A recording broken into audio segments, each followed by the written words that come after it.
Hello, John Patton here. Have you ever gone out on a really nice day? It's sunny, it's warm, and you want to get some fun pictures of the kids, that kind of thing, or maybe some family pictures. And when you go to actually look at the pictures, though, the everything in the background looks pretty good, but then your subjects are really dark and in the shadow. Now, what's happening here is your camera is compensating uh, by trying to balance out the light. And when that happens, the lighter part, in other words, your background, is going to is probably going to look okay. Now, this is a really common problem. I don't want to say a problem, but it's kind of a problem. But it's really easy to overcome. It's something I run into pretty much every time I have to shoot outside when it's sunny out. Because even if you're shooting in the shade, which you should do if you're shooting on a sunny day, you're still going to probably run into this issue. But it's actually not that hard to fix in Photoshop. So that's what I'm going to show you how to do today. Okay, so I'm going to go find a senior photo I did recently of Cole, where we had this issue. Let's see, so I think, yeah, that'd probably be a pretty good one. That's another thing to note as well. You notice on here, it doesn't really look all that bad, and on the back of your camera may not look that bad. But when you actually go to print the photo, then it's going to be darker. I'm going to open it up and you'll see what I'm talking about. Okay, now I always shoot in RAW because it gives me more opportunities to edit my photos. No data gets lost when you shoot in RAW. If you shoot with JPEG, which most people do, your camera compresses your photo and it limits you on your editing capabilities. Okay, now when I open this up, it opens up in Camera Raw. And you can see I have all these options here, exposure, contrast, blah, blah, blah. I'm not going to mess with any of this because I would rather have more control over it in Photoshop. So instead of doing anything here, I'm going to go ahead and click Open Image. And here we are. So now you can see here, Cole is very dark. Now the background looks okay. So I don't want to do anything with that. All I want to do is lighten up just Cole. So to do this, I'm going to add a curves adjustment layer. So I'm going to go over here to adjustments. I'm going to select curves. And again, the blacks and the whites are okay. All I'm really concerned about are the midtones. In other words, the shadowed area. So I'm going to select right here in the middle. I'm going to drag it pretty far up. In fact, I'm going to have to drag it all the way up, it looks like. So now Cole looks okay, but our background is now completely washed out. But that's okay. Like I said, we're not going to actually do anything with the background. I'll show you what I'm talking about here in just a second. I just want to look to see if there's anything else. I think everything else will be okay. I don't see any real issues here. Okay, so if I look over here on my adjustment layer, you can see that my mask is white. That indicates that the mask is showing. My adjustment is showing. So I'm going to invert that. So I'm going to Control I. So now it's black, so it's not showing. But do want this to show, so what I need to do is I'm going to paint in just what I want using white. So I'm going to look over here, make sure my foreground color is white. I'm going to go up here and select my brush. And I want a fairly soft brush. I'm going to increase the hardness just a little bit. Probably say around 15. Size, I'll adjust that as I go. The opacity, I want it to show up 100%. The flow and the smoothing, I don't need to really worry about that with this particular picture. Okay, so now I'm going to zoom in. So I'm going to hit Control+ to zoom in. Because what I like to do is I'll go around the edges first, and then I'll go in and fill it in. But my brush is much larger than I want it to be. So I'm going to hit the left square bracket and bring that down quite a bit. Okay, so now with my brush, foreground of white, I can paint in the mask that I created. Excuse me. So I can see as I go here, it's bringing in that adjustment I made.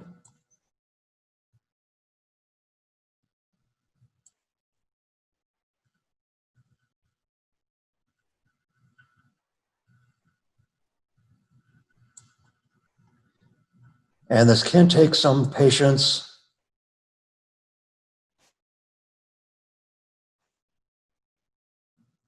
and a little bit of time.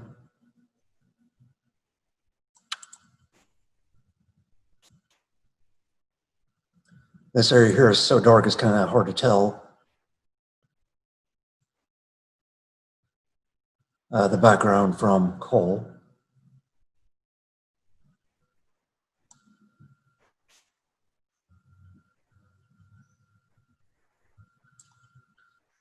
Okay, now I don't know why, but I prefer to go start from the top and work my way down. I'm not really sure why. I don't think it really matters. It just works better for me. Yeah, and all these little hairs like out here on the side and little bits out here and here, it's okay that I don't get those.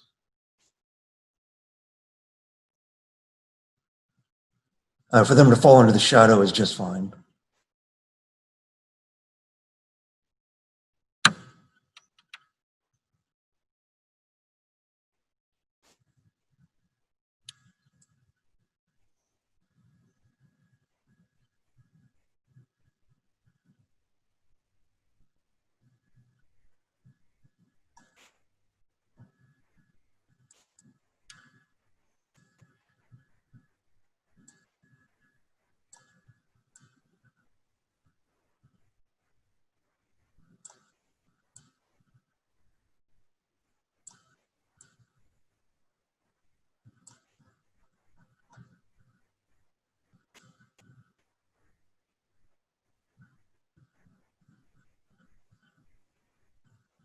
And this area here doesn't even really look like it's doing a whole lot because he's wearing black shorts here.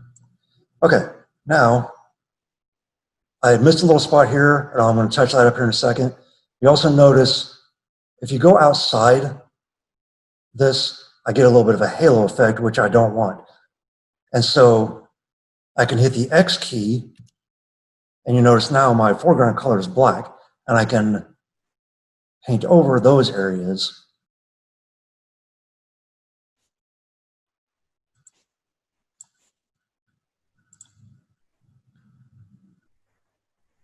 I got a little bit along his arm here. And a little bit here.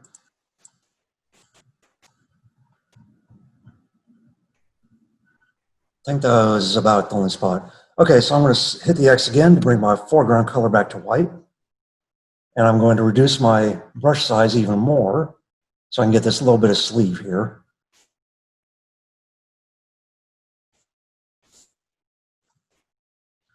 Okay, now I'm going to zoom back out by hitting Control minus. Okay, now I'm ready to paint over all this stuff in the middle. So I'm going to increase my brush size again with the right square bracket. That may be too much. And now all I have to do is just go in and get all these spots here in the middle.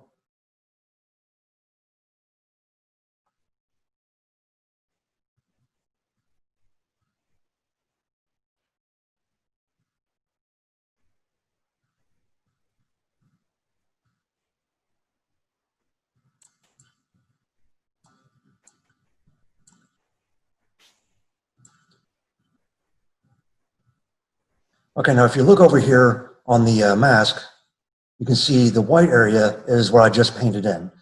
And if you look close, you can see if you missed any spots, anything that's still black.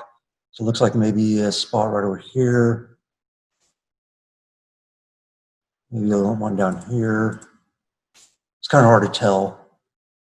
Yeah, let's see. Looks like maybe one up here.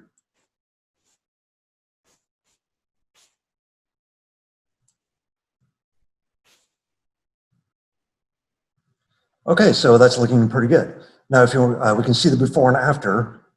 I can turn this layer on and off so we can see how it looks before and after. So I'm going to click a little eyeball here. And so this was before, and this was after. Okay, now at this point, I might want to do some more editing. He still looks a little cool because he's standing in the shadows, so I might want to adjust the white balance, that kind of thing. I'm going to go and save this one for now. And I'll probably open this up in Lightroom, and so I can make some other minor adjustments. I prefer to do most of my adjustments in Lightroom.